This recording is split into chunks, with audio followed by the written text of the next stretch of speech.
Hello and welcome to my video capstone presentation. I did my research study on exploring perceived impact of mHealth apps and wearable technology on physical activity and dietary tracking. This was for PE 589, Physical Education Exercise Science with Professor Angela Robles. The purpose of this study was to explore the perceptions of mHealth app usage and wearable technology for physical fitness and dietary tracking with secondary high school students. The three research questions that I've included in my study are: number one, what is the current knowledge of mHealth apps and wearable technology with secondary high school students? Number two, what are secondary high school students' most preferred mHealth apps and wearables on the market? And number three, is there a correlation with the use of mHealth apps and the use of wearables by gender? For my first article review, I did it on predicting changes of glycemic control utilizing wearable devices. So for this study, there was 147 participants. They had to be 18 and over, and they had to have either a mobile device or a tablet that could connect to the Fitbit app.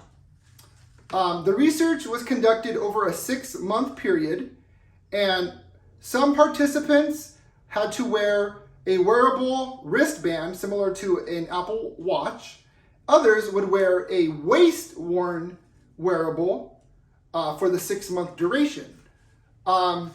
Participants had to have an A1C level of between 5.7 and 6.4 to be eligible, which participants were considered pre-diabetic to be included in the trial. After the 6-month period, the results of the study showed that there was either a 5% increase in A1C levels or a 5% decrease in A1C levels. There was more accuracy with the wrist-worn wearable than there was with the waist-worn wearable. And researchers believe that the reason for the difference is because the wrist-worn wearables also tracked the sleeping habits of the participants, whereas the waist-worn wearable did not. So this may have had a minor effect on the results. The conclusion of the study was that wearable technology can definitely be a predictor of A1C levels for either going up 5% or going down 5%. Also during the study, the wearable devices were used to track physical activity and step count. For my second article review, I chose using MapMyFitness app to place physical activity into neighborhood context. This research study was actually very interesting because I, for one, first started using MapMyRun, which is part of MapMyFitness, many years ago when I was a routine daily jogger. MapMyRun was my choice of app. I loved it. So in this particular study, 43,872 unique workouts were tracked using the MapMyFitness, MapMyRun app. This data was compiled over a 6-year span, and some of the results that were given were 61.4% of all usage using the MapMyRun app, or I'm sorry, MapMyFitness app were indeed runs. 26.7 were walks or hikes.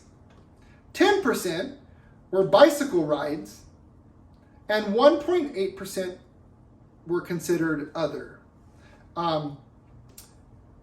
The data was tracked using the participant's cell phone or wearable device, such as a wristband, and GPS was used.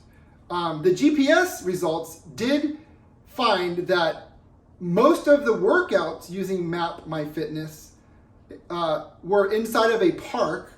Geographic areas were included in the study, and the data could show the location of participants and where they're exercising. And the local parks were the number one location. Also, on average, workouts lasted for about 46.3 minutes. And workouts that were either runs, walks, or hikes traveled a mean of 3.3 miles. The average speed was 5.1 miles per hour. Bicycle workouts traveled a mean of 13.9 miles at an average speed of 11.8 miles per hour. Other workouts traveled a mean of 3.7 miles at an average speed of 5.3 miles per hour. And overall, workouts burned a mean of 394 calories.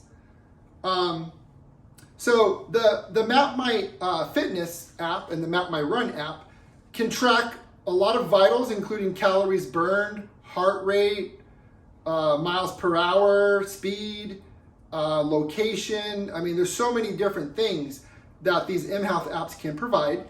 So I found this study really very interesting. For my third article review, I did my research literature review on assessment of COVID-19 measured using wearable devices. This one was rather unique considering the global pandemic that we're in. And so with this particular study, it included 2,745 participants that tested positive for COVID-19, and they were tracked with their consent for a 5-month duration in 2020, from May 2020 through September 2020. Over 20 different vitals were tracked from these participants, and it was determined that respiration rate, heart rate, and resting heart rate during sleep were really valuable predictors of contracting COVID-19. So basically what was done in this study was that vitals such as respiration rate and heart rate were tracked, and it was determined that using wearables such as Fitbit or Apple Watch could keep track of the participants' respiration rate and heart rate, and if they're feeling ill, this data can be tracked and it could be used to determine or predict if this participant would soon need to seek emergency attention or could be sent to the hospital with the contraction of COVID-19. So basically this study just presented all of this information, and the conclusion was that something as simple as keeping track of your respiration rate and heart rate using your wearable device, making sure that it's always in normal ranges, and then if it falls outside of normal range, or if you contract a fever, you can start monitoring your change in your heart rate, respiratory rate, even your resting heart rate during sleep. A lot of users will wear the Apple Watch or the Fitbit during sleeping hours, and so seeing that heart rate or respiratory rate change during sleeping hours could also be a big predictor of contracting COVID-19. So this particular article review was a lot of information to soak in, and it was very interesting. So I'd say all three of my article reviews definitely were interesting and grabbed my attention, which made them a lot more pleasurable. Now I'm going to give you an overview of my Capstone research study. For the procedure, the design and application of my study was completed and approved by faculty, advisor, principal, and master teacher. The minor consent form for electronic survey questionnaire was sent via Google Classroom to all parents for digital signatures. 160 physical education students have agreed to participate in my study and were surveyed using my mixed research using Google Forms. The survey took students about 10 minutes to complete, and they were given extra credit points by their master physical education teacher. The study consisted of 160 education students from 4 different periods, including grades 9th, 10th, 11th, and some were in the 12th grade. Ages ranged from 14 years old all the way up to 17 years old. Both male and female students participated in my study. The study consisted of mixed method research. Quantitative questions were arranged in a strategic format using Likert scale methods on a scale of 1 to 5. Also included in the study were true-false questions, and for qualitative research, there is a section for free response, open-ended questions, so that participants can provide more detail and have the freedom to elaborate on their responses. For the interview guide, students completed the Perceived Impact of mHealth Apps and Wearable Survey, otherwise known as PMAWS, using Google Forms inside of their Google Classroom. The survey consisted of 17 total questions, 6 Likert scale questions, 6 true-false questions, 4 multiple choice, and 1 open-ended question. Now I'm going to present to you the results and findings of my research study. So I'm going to present the 11 questions I asked in my survey, and I'll present their findings. Number 1, 73.5% of secondary high school students do not currently use an mHealth app for physical engagement.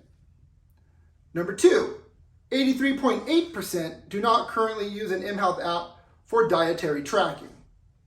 Number 3, 60.3% do not currently use wearable technology similar to the Apple Watch or Fitbit. Number 4, 76.5% of secondary high school students do not feel comfortable sharing their fitness accomplishments on social media. Number 5, 76.4% of students do not feel comfortable sharing dietary tracking on social media. Number 6, 51.5% would not pay a monthly subscription to use an mHealth app. Number 7, the mHealth app that was most popular among high school secondary students, with results 58.8% choosing Apple Fitness Plus as the number 1 app. Number 8, the wearable that was most popular with secondary high school students was, of course, as you might imagine, the Apple Watch. Number 9, the greatest obstacle, for example, cost, time, etc., for students to obtain and utilize an mHealth app resulted in 50% of students choosing forgetting to use it as the number 1 reason why they have not downloaded or used an mHealth app. And number 10, the greatest obstacle, for example, cost, time, etc., for students to obtain and utilize a wearable technology device, such as an Apple Watch or a Fitbit, resulted in 58.8% choosing cost as the number 1 reason. And number 11, 76.1% of students said it would be fun if PE classes would allow them to use wearable devices during PE class so that they could track their heart rate and calories burned and activity level overall. Now I'm going to discuss my survey findings with current research that I conducted. So when I did my survey, the conclusion was that the students, 160 of them, the overwhelming majority did not feel comfortable sharing their fitness accomplishments or their dietary tracking habits on social media. The results of that was kind of shocking to me because I know that high school students really like to be on social media. So learning that they didn't want to share that information on social media was kind of shocking to me. And that did not agree with other research that I've read about. For example, in my literary review, Chung 2016, in that study, the findings were that the participants did, in fact, post their accomplishments on social media, and it was well received, and it did help motivate and inspire them. However, the results from my survey were quite different. Now I'm going to discuss the implications of my research study. So the implications from the previous studies are in line with my survey because in my survey, the results show that the PE students definitely would like to see wearable technology introduced into their physical education classrooms, being able to track their heart rates, their calories burned, their activity level, and other vitals while participating in physical education and keeping a log and data would be beneficial for them, in addition to being able to track these items and vitals when they're not in school. For example, a student might be wanting to engage in physical activity at home, but that data would also be included with their physical education classroom data. So it would, help students be healthier, live a healthier lifestyle in and out of school. So I believe that further research should be done on how school districts can obtain wearable devices at a reasonable expense and the benefits that they can have for physical education students during PE class. I believe that this is a study that could potentially be done. I have not found a study similar, but once I land my physical education job inside of a district, I would not mind conducting that study and finding out the benefits and other factors to obtain wearable devices in my physical education setting. And for the references that were included in my study, the ones that I'm going to just mention real quick that pertain to my article reviews that I discussed earlier in my presentation. The first one was Natarajan, the title Assessment of Physiological Signs Associated with COVID-19 Measured Using Wearable Devices. That was in 2020. So that was a recent research study conducted. The next one that I would like to reference is Hirsch, James Hirsch, P. Robinson, M. Easton, and K. Conley, and K. Everson, and F. Layden. Title, Using MapMyFitness to Place Physical Activity into Neighborhood Context. That one was from 2014. And the third reference that I've used in my study, in this presentation rather, Patel, Polsky, Small, Park, Evans, Harrington, Dejarhar, Snyder, and Volpe. The title, Predicting Changes in Glycemic Control Among Adults with Prediabetes from Activity Patterns Collected by Wearable Devices. For my acknowledgments, I would like to thank my master teacher for allowing me to conduct my research study using her physical education students. I was very impressed when I was able to have access to 160 of her students through 4 periods of physical education. I would also like to thank the administrative staff at the high school, including the principal secretary, and front office staff.